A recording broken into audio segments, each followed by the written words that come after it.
پہلی بات تو یہ ہے کہ یہ جو آپ نے گروہ گنوائے ہیں یہ مسلک ہیں، حنفی، مالکی، شافعی، حنبلی، سلفی۔ اصل خرابی ان میں جو تلخی ہے اور ایک دوسرے کو برداشت نہ کرنا، ایک دوسرے کو لیے تکفیر کے فتوے دینا، یہ خرابی ہے۔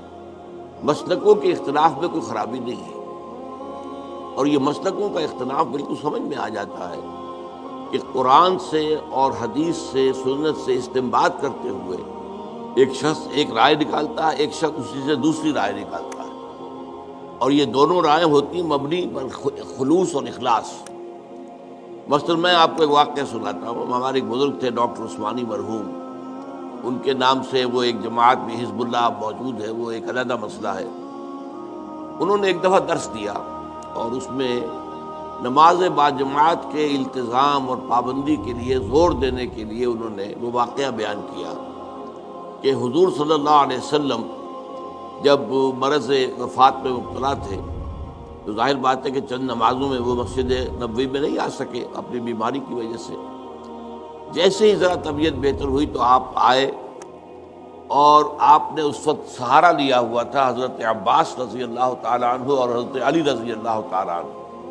ان دونوں کے سہارے سے آپ مسجد کے اندر آئے تو حضرت ابو بکر نماز پڑھا رہے تھے، وہ پیچھے ہٹنے لگے کہ حضور آ گئے تو وہ آپ نماز پڑھائیں گے، تو آپ نے اشارت سے کہا نہیں تم نماز پڑھاؤ، اور آپ بیٹھ گئے حضرت ابو بکر کے پاس۔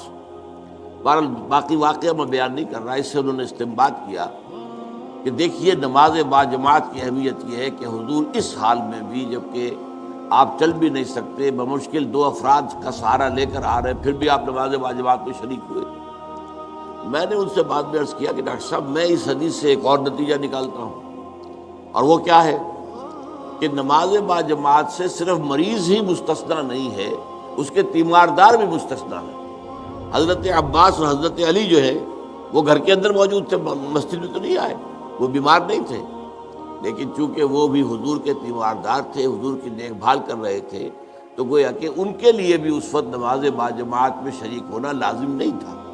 اب دیکھیے واقعہ ایک ہی ہے، اس سے ایک نتیجہ یہ نکل رہا، ایک نتیجہ یہ نکل رہا ہے۔ اس میں خلوص کی بنا پر لوگوں نے اختلاف کیا، اور اختلاف کی وجہ سے کوئی مسلک وجود میں آ گئے۔ یا ایک اور مثال میں آپ کو دیتا ہوں، حضور کی ایک حدیث ہے صلی اللہ علیہ وسلم کہ جب بھی مسجد میں جاؤ تو 2 رکعت جو ہے تحیۃ المسجد پڑھے بغیر مت بیٹھو، یہ مسجد کا حق ہے۔ آپ مسجد میں گئے ہیں 2 رکعت پڑھیے۔ ایک طرف تو یہ حدیث ہے، ایک طرف یہ حدیث ہے کہ سورج کے نکلنے کے وقت جب تک سورج پوری طرح نکل نہ چکے کوئی سجدہ نہیں ہو سکتا۔ فجر کے بعد فجر کی نماز کے بعد سے لے کر سورج کے پوری طرح طلوع ہونے تک کوئی سجدہ جائز نہیں۔ اسی طرح عصر کی نماز کے بعد سے اور سورج کے غروب ہو جانے تک پوری طرح کوئی سجدہ جائز نہیں۔ اب کیا کریں؟ اب اگر ایک شخص عصر کے بعد مسجد میں آیا ہے، اب مسجد میں مغرب کی نماز میں ابھی 10 منٹ ہے، 15 منٹ ہے، کیا کرے؟ وہ کون سی حدیث پر عمل کرے؟ پہلی حدیث پر عمل کرے یا دوسری پر کرے؟ پہلی حدیث پر عمل کرتا ہے تو گویا کہ وہ ممنوع اوقات میں سجدہ کر رہا ہے، دوسری پر عمل کرتا ہے تو جو پہلی حدیث ہے اس پر عمل رہ گیا۔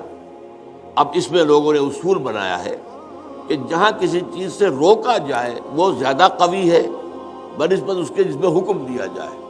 تو روکا جانے والا معاملہ یہ ہے کہ نماز مت پڑھو فجر کے بعد سے سورج کے پوری طرح طلوع ہو جانے تک، اور عصر کے بعد سے سورج کے پوری طرح غروب ہو جانے تک۔ اب اس میں اختلاف ہے، تو اختلافات جو ہیں وہ قطعاً کوئی غیر فطری بات نہیں ہے۔ ایک اور واقعہ ہوا حضور کے زمانے میں، جب یہ جو غزوہ احزاب ہوا ہے، تو جب جو کفار جو تھے جو باہر سے آئے تھے اور گھیرا ڈالے پڑے ہوئے تھے چلے گئے، تو اب حضور صلی اللہ علیہ وسلم اپنے ہتھیار اتار رہے تھے۔ حضرت جبرائیل آئے، آپ ہتھیار اتار رہے ہیں، ہم نے تو ابھی تک ہتھیار نہیں اتارے، بنو قریظہ کا معاملہ کرنا ہے ابھی۔ انہوں نے جو غداری کی اور عین جو ہے جنگ کے موقع کے اوپر عہد کی خلاف ورزی کی، انہیں سزا دینی ہے۔ چلیے حضور نے سب کو حکم دے دیا، اب کوئی مسلمان عصر کی نماز غالباً تھی نہ پڑھے جب تک کہ بنو قریظہ میں نہ پہنچ جائے، یعنی جلد از جلد بنو قریظہ کے علاقے میں پہنچ جائے۔ اب کچھ حضرات کا معاملہ ایسا ہوا کہ وہ ابھی راستے میں تھے، انہوں نے محسوس کیا کہ نماز جو ہے عصر کا ہو تو اب عصر جو ہے وہ ہماری قضا ہو جائے گی، اب نکل رہا ہے، اب ہم وہاں پہنچ نہیں، ابھی تو کیا کریں؟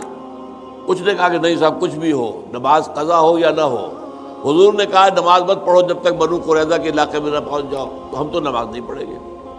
کچھ لوگوں نے کہا نہیں یہ تو حضور نے اصل میں جلدی کرنے کے لیے تاکید کر کہا تھا، ورنہ مراد یہ نہیں تھی۔ انہوں نے نماز پڑھ لی۔ اب کچھ لوگوں نے نماز پڑھ لی، کچھ نے نہیں پڑھی۔ حضور کے سامنے جا کر بات رکھی گئی، حضور نے فرمایا دونوں نے صحیح کیا، یعنی دونوں نے استنباط کیا ہے اپنے اپنے اصول سے اور اپنی یعنی ایک عقلی صلاحیت کو برسر کار لاتے ہوئے، تو دونوں کا معاملہ ٹھیک ہے۔ اس اعتبار سے اختلافات سے زیادہ پریشان نہیں ہونا چاہیے۔ ان اختلافات کے اندر جو تلخی پیدا ہو گئی ہے وہ اس وجہ سے ہے کہ ہم نے ایک مذہبی پیشہ بنا لیا اپنے ہاں۔ اسلام میں کوئی مذہبی پیشہ نہیں ہے، ہر شخص نماز پڑھا سکتا ہے، ہر شخص جو ہے اپنی بچی یا بچے کا نکاح پڑھا سکتا ہے، ہر شخص اپنے والد یا والدہ کی نماز جنازہ پڑھا سکتا ہے، کسی مولوی کی ضرورت نہیں ہے۔ لیکن ہم چونکہ پڑھتے نہیں، دین ہم نے سیکھا نہیں، ہم نے دنیاوی علوم حاصل کیے ہیں، تو ہم نے ایک پیشہ بنا لیا۔ وہ پیشہ جو ہے، اور پیشے کے اندر ظاہر بات ہے کہ پھر آپ کو معلوم ہے کہ وہ تلخیاں پیدا ہو جاتی ہیں، جس کو آپ کہتے ہیں پروفیشنل جیلسیز۔ یہ پروفیشنل جیلسی از اے رول، تو اس وجہ سے زیادہ خرابی پیدا ہوئی ہے، ورنہ ان مسالک کے اندر کوئی خرابی نہیں ہے۔ یہ استنباط کے اختلافات ہیں اور خلوص کے ساتھ کیے گئے۔ اب فتوحات اصل میں دیکھنا یہ ہوگا کون کر رہا ہے، کس نیت سے کر رہا ہے۔ ایک فتوحات وہ ہیں جو خلافت راشدہ میں ہوئی ہیں۔ اب خلافت راشدہ میں تو جو خلفاء ہیں وہ کامل اسلام پر کاربند ہیں، وہ شہنشاہ تو نہیں ہیں، بادشاہ نہیں ہیں، انہوں نے محل نہیں بنائے ہیں، انہوں نے عیاشیاں نہیں کی ہیں، وہ تو صفوں پر بیٹھ کر اور یوں سمجھیے کہ زمین پر بیٹھ کر جو ہے وہ حکومت کا کام چلا رہے تھے، تو یقیناً وہ سارا جہاد اسلامی تھا، لازماً اسلامی تھا، لازماً اسلامی تھا۔ بعد میں وہ دور بھی آیا ہے، ایک بادشاہ ہے بھی شرابی اور زانی اور ہے بھی بہت ظالم، کوئی اسلام کے اوپر عمل بھی نہیں ہے مسلمان، وہ کسی ملک کو فتح کرنے کے لیے فوج کشی کرتا ہے، تو ظاہر بات ہے اس کا معاملہ جہاد فی سبیل اللہ کا نہیں ہے۔ یہ تو در حقیقت اپنی حکومت کو بڑھانے کے لیے وہ توسیع کے لیے کوشش کر رہا ہے۔ تو یہ سارا ڈیپینڈ کرے گا اس پر کہ ہے کون جو شخص یہ کام کر رہا ہے۔ خلفائے راشدین نے کیا تو خالص جہاد تھا، اس میں کوئی شک ہی نہیں۔ اس سے زیادہ پاک اور اس سے زیادہ صاف اور پیور اور جہاد فی سبیل اللہ کون سا ہوگا؟ لیکن یہ کہ بعد کے حالات جو ہے جو بہت خراب ہوئے، درمیان میں کچھ درمیانی حالات بھی ہیں، نسبتاً بہتر لوگ بھی تھے، انہوں نے بھی فتوحات کی ہیں۔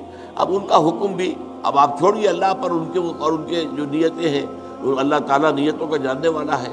تو بہرحال یہ میں نے دو انتہاؤں کا آپ کے سامنے ذکر کر دیا کہ ایک خلافت راشدہ کے دور میں فتوحات ہو رہی ہیں، اور ایک بعد میں بہت دور میں جبکہ بادشاہت اور ملوکیت اور اس کی ساری گندگیاں آ چکی اور محل بن چکے، عیاشیاں شروع ہو چکی، ایک اس زمانے میں ہو رہا ہے، تو ان دونوں کا حکم مختلف ہوگا۔